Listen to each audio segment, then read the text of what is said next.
Bismillahirrahmanirrahim.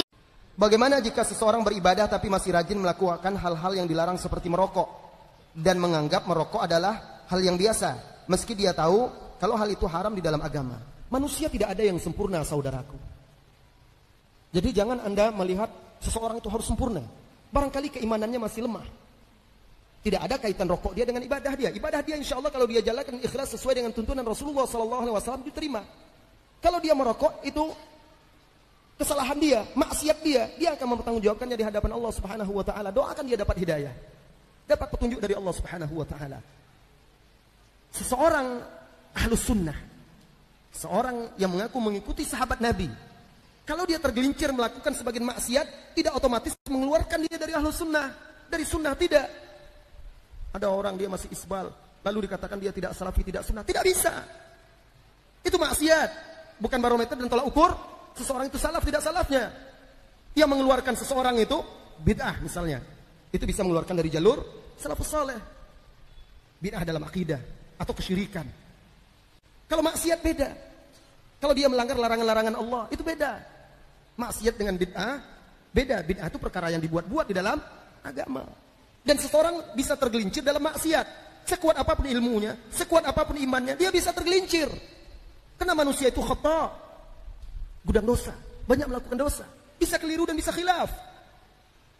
Nah barangkali saudara kita ini masih merokok, memang belum ada motivasi yang kuat, belum dapat hidayah dia, maka terus nasihati dia, ingatkan dia dan doakan dia. Tapi kita tidak menjustis dia bahwa dia keluar dari jalan yang lurus. Dan ingat, dosa itu pun bertingkat-tingkat.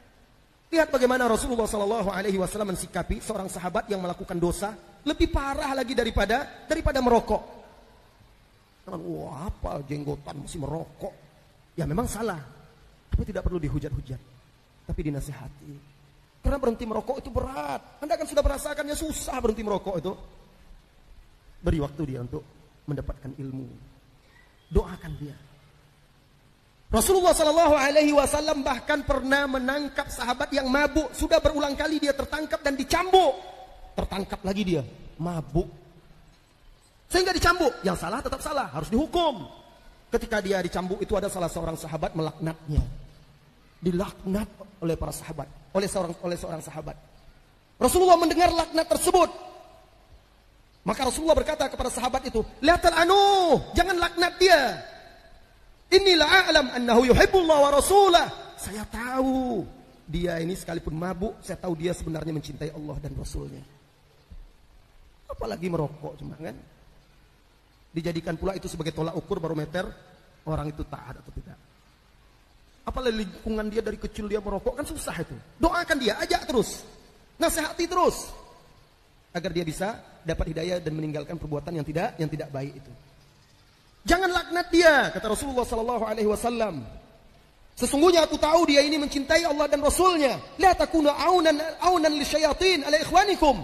Jangan kalian menjadi pembantu syaitan untuk menyesatkan dan menjauhkan saudara-saudara kalian. Syaitan yang akan gembira. Akhirnya orang ini merasa dihukumi, sudah semakin jauh dia. Semakin jauh dia dari jalan yang benar.